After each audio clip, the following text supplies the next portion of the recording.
Welcome to the Inside Success podcast, where we explore groundbreaking ideas and industry defining leadership with today's top executives and visionaries. I'm Tanjung, your host, and I'm thrilled to bring you yet another insightful discussion. Today, we're honored to have with us Ali Reza Muktar, an accomplished HR leader with over 15 years of experience in transforming HR functions, building high performance cultures, and driving talent management strategies. Ali Reza has been at the forefront of strategic HR leadership, championing change management, leadership development, and organizational growth. His expertise has helped organizations in both the public and private sectors of the GCC region to maximize their human capital potentials. In this episode, we'll dive into the evolving role of HR in shaping modern businesses, explore leadership strategies, and gain valuable insights into the talent development. Ali Reza, welcome to the show. It's great to have you here. Thank you very much, Tan, for having me in your podcast. Pleasure is all mine. Before we jump into your leadership style, let's rewind a bit. How did your journey into HR begin? What pulled you away from studying diplomacy and international relations? And how did that lead you to a senior HR role? Yeah, and my career is a very interesting and unexpected and unanticipated, evolution. I had my initial qualification in international diplomacy and international economy, and I was hoping to become a PhD professor later on there, but in the middle, life took another turn, and I landed in an HR role in one of the company. And since then, I found a passion in the people side of the organization. And at that time, it was very interesting for me to know how people are driving the organizational performance. From that point till now, I had an experience of working in different organization of different types, different shapes, in different industries within the GCC region, and I also had an experience of working in different domains within the HR, but mainly in talent and OD and HR strategy planning. Throughout this career, I also worked on my professional development. As I told you that my educational qualification, initial one, is totally different. So I worked on my MBA. I worked on my certification, SHRM's Senior Certified Professional. I'm a chartered fellow of CIBD. This helped me to understand the HR in depth and breadth.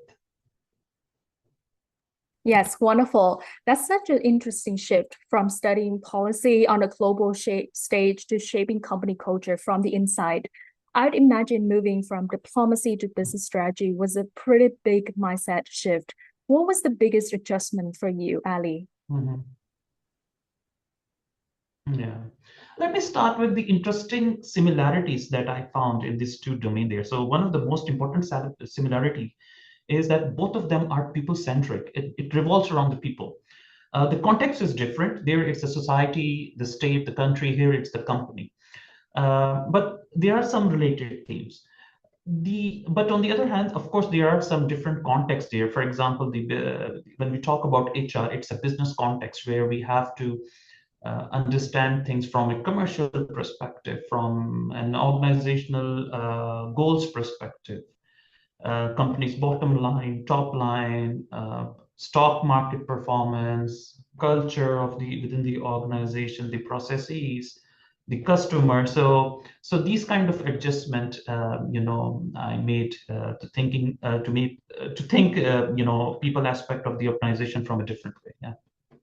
Right. So thinking back, was there someone or maybe a moment that really influenced how you lead today? Yeah, I can. I really am admired by the work of Dave Orlich, who's an HR guru, and also Josh Bersin, who is also an HR guru. So they usually, there's a famous quote of Dave Orlich that HR is not about HR, it is about business. And Josh has also said once that HR is not a department, it's a business partnership that drives performance. So that thing has influenced my understanding of HR and it helped me to work on repositioning the HR in the organization from merely a transactional function to a more strategic, partners. Yes, that was really interesting, and we'll surely dive into your leadership style in a while. Talking more about your industry's experience, Ali, you've worked in Mhm. so many different industries, education, ICT, construction, to FMCG. Each one has its own vibe and challenges. So, was there one that totally surprised you from an HR perspective that you can share with our audience here? Yeah, Dan, you correctly said that each industries they have their own HR related challenges and opportunities. But I think my experience in EPC, engineering, procurement, and construction, I mean, mainly the construction, is actually very surprising for me because the challenges over there is quite unique. For example, there is a high turnover rate Yep. in construction industry. People go and leave easily. That impacts the project timelines and the deliverables to the customer. Second is the role of compliance and safety compliance. So you have to work on some of the training, regular trainings and robust training programs for the people, which is probably different than in other sector. The third is the fluctuation in the demand and demand of a workforce. So the hire and firing is like very common there in this industry. So, but yet this also gives some edge to this construction industry. They have also contributed to innovate the HR practices that is supportive to their unique requirements. For example, flexibility in work work schedule, for example, the robust training program that you may find it there probably you not be finding that much robust in other industries. Yes, that's a very interesting insight. Let's dive a bit deeper into the challenges as well as the nuances in the HR industry today. Ali, you mentioned at the beginning of this podcast is HR today is no longer just about hiring and policies. It's about shaping company culture and driving business strategy. So in your work, Ali, you've seen firsthand how organizations in the GCC region are evolving. So what are some of the biggest HR challenges that leaders are struggling with today? Mhm. Interestingly, I read one report from PwC, it's a 2025 survey report, and according to that report, the CEOs of companies in the GCC region, 90% of these CEOs, they are expecting a business expansion. So this Yep. means the role of an HR is going to be expanding. So it has an impact there. Second thing is, these region this region is transforming because of, let's say, each countries within GCC they have their own visions. The Saudi has Vision 2030, UAE Vision 2031, Bahrain Vision 30. So these visions are actually helping the country to transform its economy. So they have less reliance on the petro economy or petro money, and they want to diversify the business. So HR has a role, of course, important role in making the workforce capable enough to work in different industries in the region. However, there are also some challenges that the same report has signaled. For example, the lack of capability in the market, the talent market. And second is the disruption due to advancement in the technologies. So here is also HR have a very significant role where to upskill or reskill their talent so that they can fulfill the requirements, the work requirements in their organization. Yes, that's such a key issue. And I imagine that it's even more complex when companies are growing fast. So, what are the biggest mistake you see organizations making when trying to scale their culture? Yeah. You know, um, whenever there is a transformation in any organization, so they rather wanted to rush their processes there. So they work more on the technical side of the transformation, while they give less importance to the people adoption side of the transformation. So my suggestion or my advice is that whenever any organization they are working on any transformation, be it digital transformation, business transformation, or any other kind of transformations, make sure that people adoption side or people side of the change is included from the very beginning and it takes prominence there. You are correct when mentioning about that the Middle East is going through a workforce transformation, like new leadership styles, generational shifts, as well as changing cultural norms. How do you see these playing out in how HR strategies are built? Yeah.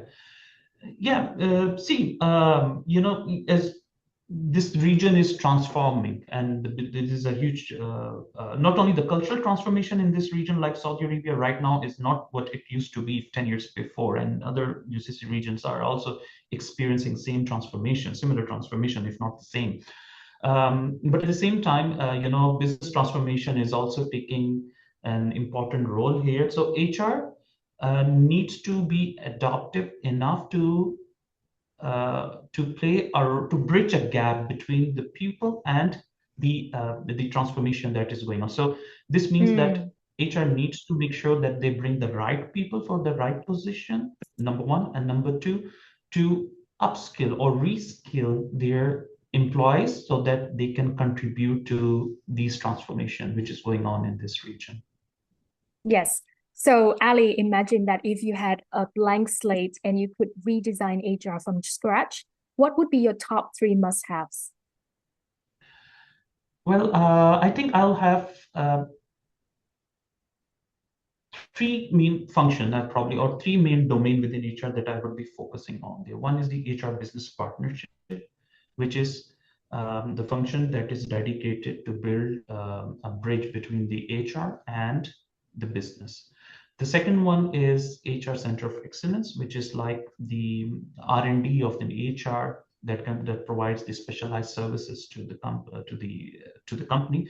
And third is the HR operations, and they are mainly focusing on operational excellence. So I'll keep this as the three important function within the HR if I've been asked to to build the HR from the scratch. Wonderful. So let's now change the gears a bit and understand more about the HR transformation challenges as well as its future trends. So Ali, you've led HR transformation initiatives that had a tangible impact on company growth and culture. But transformation is never easy. It's messy and it's met with resistance and takes time. In your own experience, what are some biggest pitfalls organizations face when they are trying to implement changes? Yeah, most of the time the transformation fails not because of the plan that they have, like they don't have a right plan, or because of the right tool. It's most of the time it's because of the resistance they experience from the people.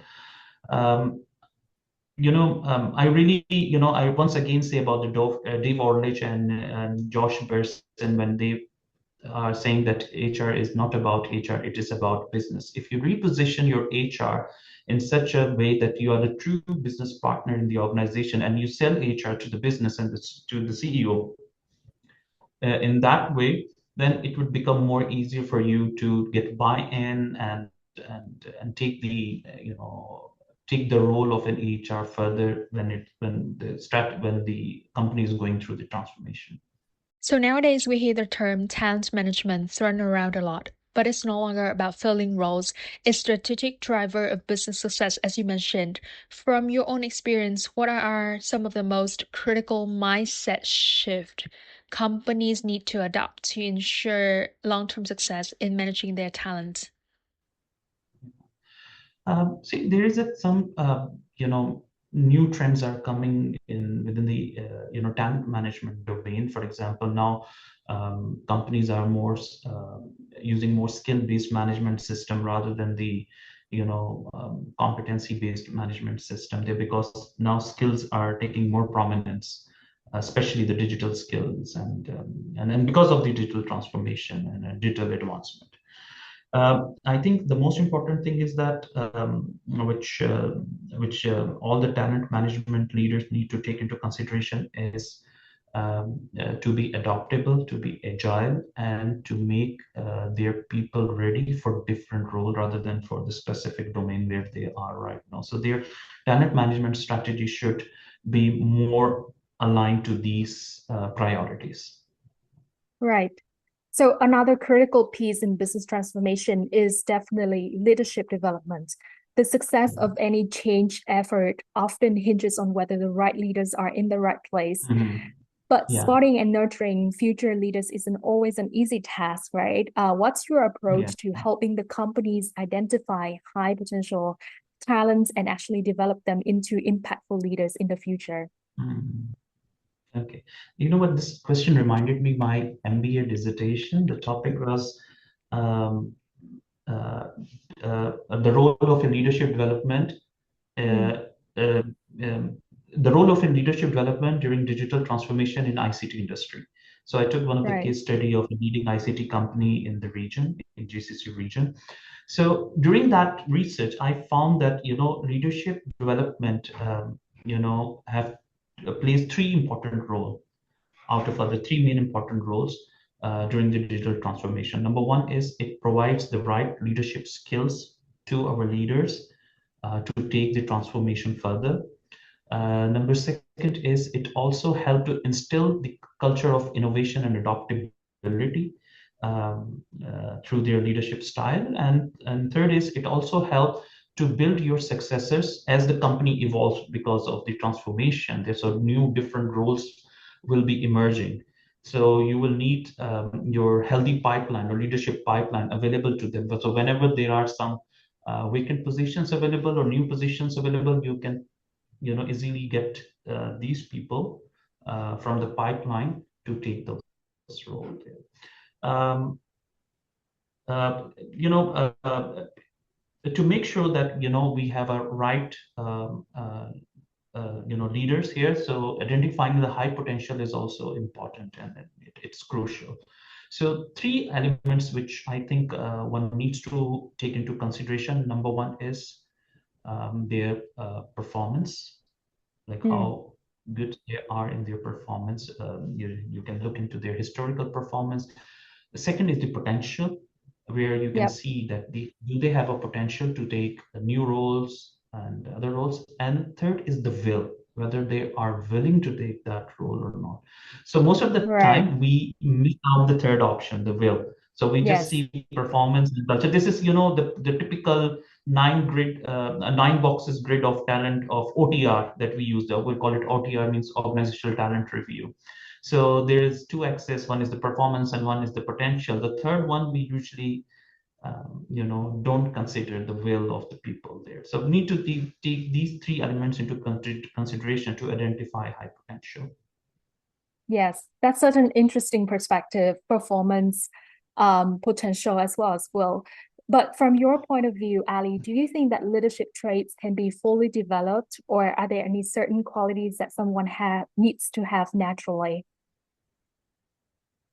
See, I mean, this is a debate going on whether leadership is an innate or it is nurtured. So I think there are a Exactly. mix of the things there. So we can't say that leadership is an innate or leadership. It's a mixture of the thing, and then uh,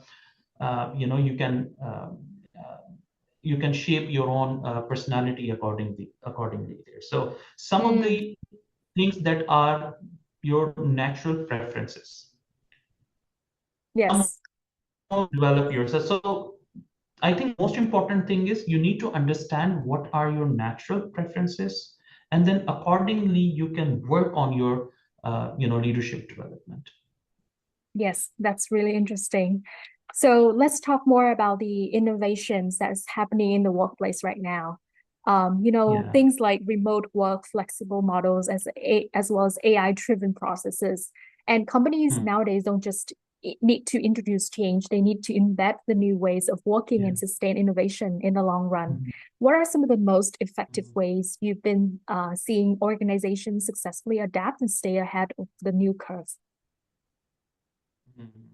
Yeah, new way of work is something which is very popular theme these days because of, now we are living in a different world. Especially the COVID has actually pushed this, thing, the remote working, the new way of work, whatever the new way of work that you want to promote in your organization.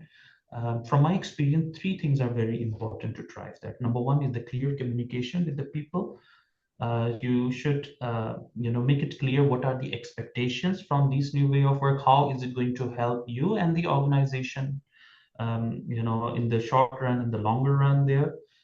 Second is the stakeholder engagement. I know most of the time you just engage with specific stakeholder, maybe Mm. the leadership or executive leaders. But I think the most important aspect is you need to engage with different stakeholder, be it employees, be it even your business partners, your vendors also. So you create a supportive um, ecosystem that would help you to foster the new way of work in your organization.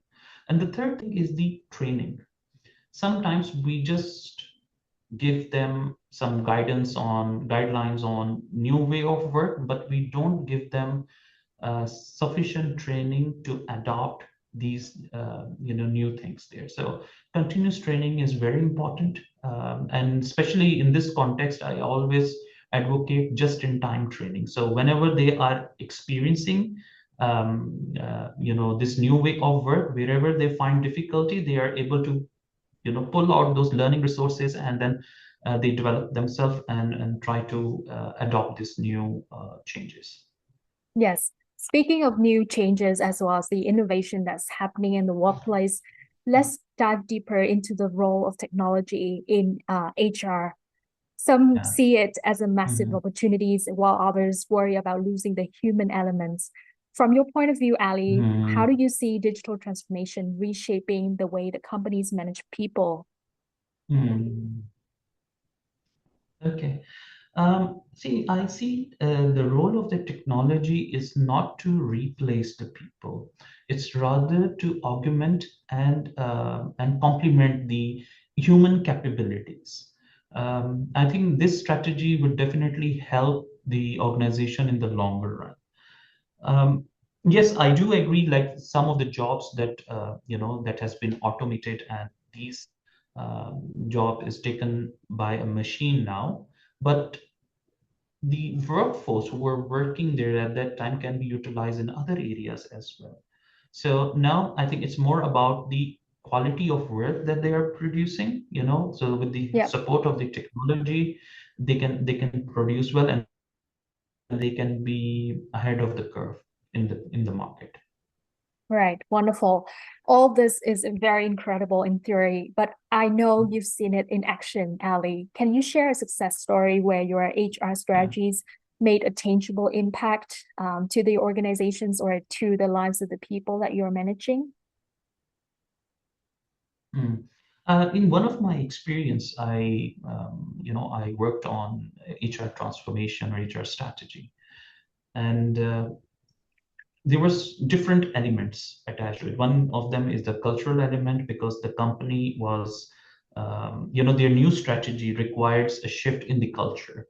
The second was the financials of the company's top line and bottom line. So EBITDA per employee was the one of the important indicator, for the success indicator for this transformation. So what we did is we try to change our mindset, and we say that because that company was more customer oriented company, so Yeah. we changed our mindset and we adopted this principle of Dave Orlich called HR, outside in. So which means that the customer of an HR is no more it's not only the internal customer, but also the business customer there. So all our mindset and our understanding and our planning was changed based on that. So we were thinking more like, what kind of training program that we can offer that will help the business customer to experience world-class experience in when they come to our our company, or when they use our products. So this actually helped to improve our customer satisfaction index or customer experience index the company. This helped the financials of the company as well. So there was a clear indication of that, yes, HR has contribution in helping the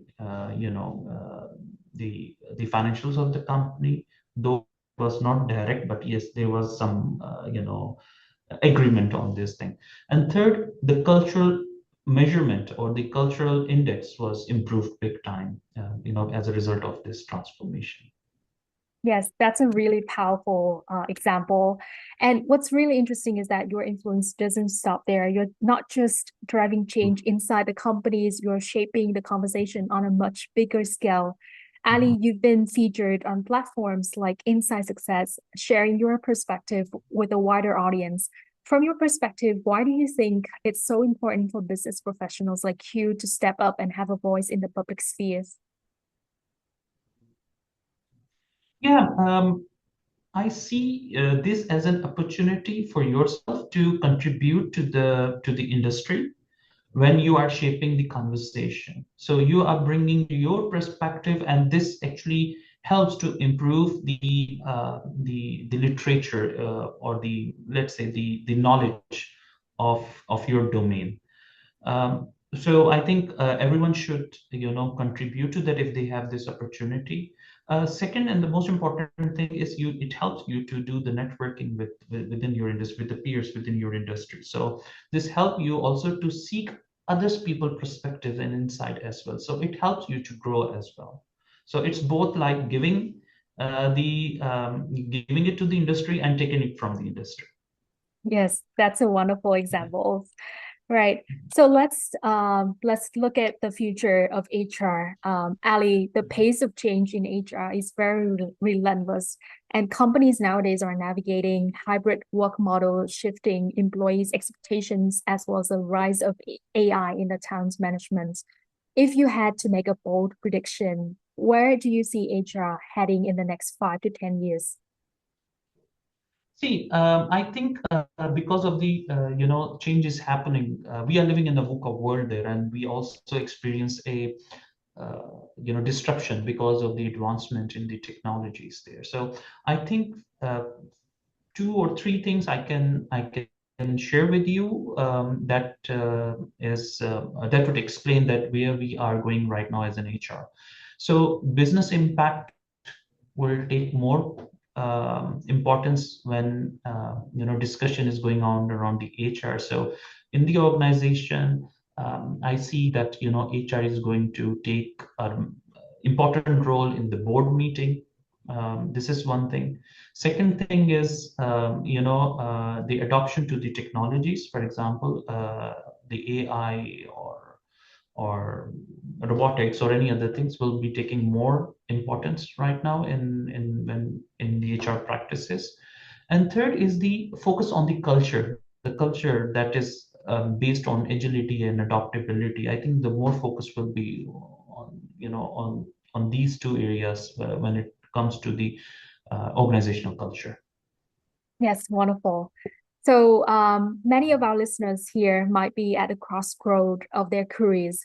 Ali, looking at your Mhm. journey, what would you say to someone who's trying to find their own path? I think the most important thing is continuous learning is very important, as we are in an age where everything is changing so quickly. So keep yourself updated with the new trends and learn new skills is important. Especially for an HR, I always advocate that it's not only the HR related skills that you need to learn, you also need to learn the other skills that will help you to understand the business and your industry.